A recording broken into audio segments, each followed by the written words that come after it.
पार्वती, अब उसके हाथ पीले करने का समय आ गया है। पर हमारी आनंदी तो अभी सिर्फ 9 साल की है। अभी तो उसके पढ़ने लिखने और खेलने कूदने के दिन हैं। देख पार्वती, लड़कियां पराया धन होती है और जितना जल्दी इन्हें घर से विदा कर दे उतना अच्छा है। कल से आनंद की पढ़ाई लिखाई बंद। पर बापू, इसमें मेरी क्या गलती है? आप मुझे पढ़ाई करने क्यों नहीं देते? तेरी गलती है कि तू एक लड़की है। लड़का होती तो क्या बापू? लड़का होती तो क्या? ए लड़की, ज्यादा जबान ना चला, नहीं तो जबान हलक से खींचकर बाहर निकाल दूंगा। बापू, मैं पढ़ लिख कर कुछ बनना चाहती हूँ। मेरी पढ़ाई ना रोको बापू। आनंदी, तुझे पढ़ना है तो पढ़, लेकिन सारी उम्र बाप की छाती पर यूं बोझ बनकर ना बैठ। पर बापू, अभी तो मेरी उम्र पढ़ाई लिखाई की है। मुझे पढ़ लिख कर डॉक्टर बनना है। पढ़ाई पढ़ाई पढ़ाई, आज तो तेरी इन किताबों का काम तमाम करके ही छोड़ूंगा। ये ले। नहीं बापू, मत फाड़ो बापू। छोड़ी। नहीं बापू, नहीं। बापू, ये तुमने क्या किया? तुमने मेरी इन किताबों को ही नहीं फाड़ा बापू, मेरी किस्मत फाड़ दी, मेरी किस्मत। ये कापी किताबें ना सिर्फ छोरों के हाथ में अच्छी लगती है, लड़कियों के हाथ में तो सिर्फ मेहंदी अच्छी लगती है, मेहंदी। पर बापू, मैं लड़की हूँ तो क्या हुआ? लड़का और लड़की तो हमारी दोनों आंखों के समान होते हैं। चुप कर आनंदी, और यह एहसान मान कि अब तक जिंदा है तू। कहीं बचपन में गला दबा कर मार दिया होता तो यह तेरी बकबक नहीं सुननी पड़ती आज। पर बापू, मुझे चूल्हा जलाना अच्छा ना लगे है। देख छोरी, जितना जल्दी हो तू चूल्हा जलाना सीख ले, उतना ही अच्छा है तेरे लिए। और हाँ, तेरा ब्याह तो होगा, वो भी कल के कल। अबला जीवन है तुम्हारी यही कहानी। आंचल में है दूध और आंखों में है पानी। मुझे माफ कर दे बेटी, तेरे बापू के जिद के आगे मेरी एक न चलेगी। माफ कर दे बेटी, मुझे माफ कर दे। इस प्रकार मात्र 9 वर्ष की छोटी उम्र में आनंदी का विवाह गोपाल राव जोशी से हो गया। बाल विवाह एक सामाजिक कुरीति है और इस कुप्रथा का शिकार होना पड़ा आनंदी को। 5 वर्ष बाद आनंदी 14 साल की हो गई है। उसके घर एक शिशु ने जन्म लिया है। देखते हैं आगे क्या हो। देखिए ना, इसे क्या हो गया है? इसका माथा तो अंगार की तरह तप रहा है। इसे तो बहुत तेज बुखार है। आप बिना कुछ भी बोलते हैं, दीजिए मुझे। माधव, जल्दी से वैद्य जी को बुला के लाओ। जी, अभी बुला के लाता हूँ। ये तुम क्या कर रही हो आनंदी? भगवान की विभूति लगा रही हूँ। बस करो आनंदी, ये सब अंधविश्वास है। अरे आप यकीन तो कीजिए, भगवान की कृपा से इसका माथा ठंडा हो रहा है और बुखार भी उतर गया है ना बाबू?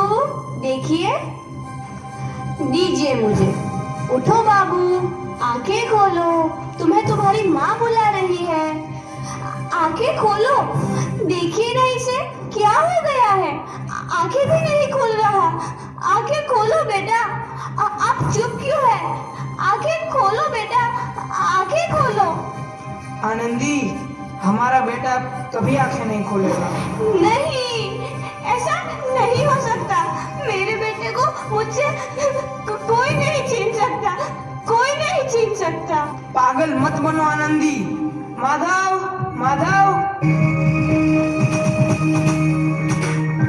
आनंदी, बंद करो ये पागलपन।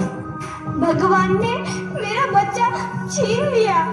भगवान ने नहीं, तुम्हारी अशिक्षा और अंधविश्वास ने तुम्हारा बच्चा छीना है। अगर तुम पढ़ी लिखी होती तो आज हमारा शिशु जीवित होता। तुम अनपढ़ थी आनंदी, अनपढ़। नहीं, अब मैं अनपढ़ नहीं रहूंगी मैं अनपढ़। मैं पढ़ूंगी ताकि कल किसी और आनंदी को इलाज के अभाव में अपना बच्चा ना खोना पड़े। शाबाश आनंदी, और यही तुम्हारे अपराध के लिए प्रायश्चित भी है।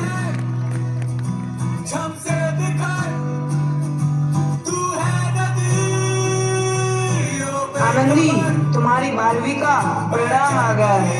तुमने पूरे कॉलेज में प्रथम स्थान अर्जित किया है। दिल खुशी जहां तेरी आनंदी, तुम्हारी मेहनत रंग लाई है। तुम्हें शिक्षा वृत्ति मिली है। ये लो तुम्हारे अमेरिका जाने की टिकट। मुझे शिक्षा वृत्ति मिल गई, मैं अमेरिका जा रही हूँ। पर ये सब मैं अकेले कैसे कर पाऊंगी? आनंदी, अपने आप को इतना कमजोर क्यों समझ रही हो? फिर इतना पढ़ने लिखने का क्या फायदा?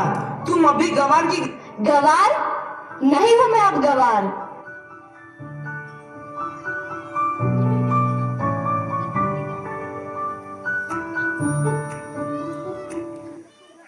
तो इस प्रकार 7 अप्रैल 1883 को आनंदी अमेरिका के पेंसिल्वेनिया के लिए रवाना हुई और 3 साल बाद उन्होंने डॉक्टर ऑफ मेडिसिन की उपाधि प्राप्त कर ली। इधर आनंदी के पिता की तबीयत बहुत खराब है। आगे क्या होता है देखते हैं। लगता है अब मेरे जाने का समय आ चुका है। अब मैं नहीं बचूंगा। ऐसा मत बोलो। शहर के सिटी हॉस्पिटल में अमेरिका से डिग्री लेकर कोई बड़ा डॉक्टर आया है।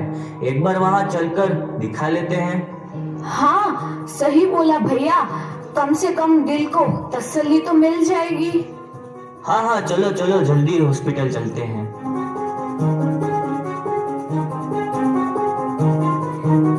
इस मरीज की हालत तो बहुत ही खराब है। कोई चमत्कार ही इसे बचा सकता है। ऐसा मत बोलो भाई। डॉक्टर साहब कब तक आ जाएंगे? लो आ गई डॉक्टर मैडम। डॉक्टर मैडम जल्दी देखिए, मरीज की हालत बहुत ही खराब है।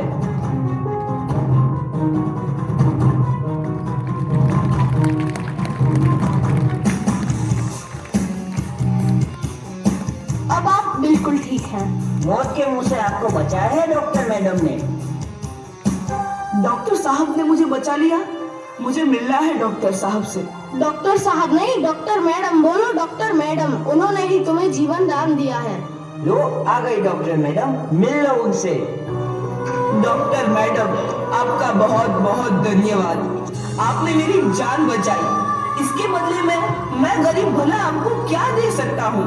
वचन वचन चाहिए मुझे कि कभी ये नहीं कहोगे कि लड़कियां कुछ नहीं कर सकती। वचन? ये कैसा वचन? अरे श्यामलाल, तुमने पहचाना नहीं? तुम्हारी बेटी आनंदी। आनंदी? मेरी बेटी आनंदी डॉक्टर? हाँ बापू, वही आनंदी जिसके लिए बचपन में तूने चूल्हा और दूल्हा के अलावा कुछ नहीं सोचा था। आनंदी, आनंदी मेरी बेटी, मुझे माफ कर दे। मैं तेरा गुनहगार हूँ बेटी। नहीं नहीं बापू, वही आनंदी जिसके हाथ पीले करके तुम उसकी सारी जिंदगी काला कर देना चाहते थे। माफ कर दे मुझे मेरी बच्ची, माफ कर दे। मैं तेरा अपराधी हूँ मेरी बच्ची, माफ कर दे। नहीं बापू, मैंने तो तेरा एहसान चुकाया है। याद है ना अपना एहसान जो बचपन में तुमने मुझ पर किया था? ताने सुना सुना कर जीते जी मार डाला था मुझको। अब बोल, और किस किस को मारेगा? आनंदी बेटी, मुझे माफ कर दे मेरी बच्ची। मैं तेरा गुनहगार हूँ। बापू, आपने ही तो बोला था किताबें सिर्फ बेटों के हाथ में अच्छी लगती है, बेटियों के हाथ में तो सिर्फ मेहंदी। बेटों और बेटियों में फर्क करना तो आंखों में फर्क करने समान है। एक का पढ़ना और दूसरे का ना पढ़ना सामाजिक अंधकार है बापू, सामाजिक अंधकार। उपकार मांगता हूँ मैं तुझ जैसी बेटी का, जिसने सारी उम्र मुझसे कुछ ना मांगा तो सिर्फ बराबरी का दर्जा। वरना सच तो यह है कि मैं तेरी माफी के लायक भी ना हूँ। मुझ जैसा बाप तेरी बराबरी कर सके उसके मैं लायक भी ना हूँ मेरी बेटी, मैं लायक भी ना हूँ। अपने बापू को क्या माफ नहीं करोगी आनंदी? माफ कर दो आनंदी, माफ कर दो। सुबह का भूला यदि शाम को घर लौट आए तो उसे भूला नहीं कहते। बापू, तो इस प्रकार आनंदीबाई जोशी ने अपनी मेहनत और अटूट इरादे से न केवल भारत की पहली महिला डॉक्टर बनी, बल्कि आगे चल के उन लड़कियों के लिए सुनहरा रास्ता दिखा गई जो जीवन में कुछ करना चाहती थी।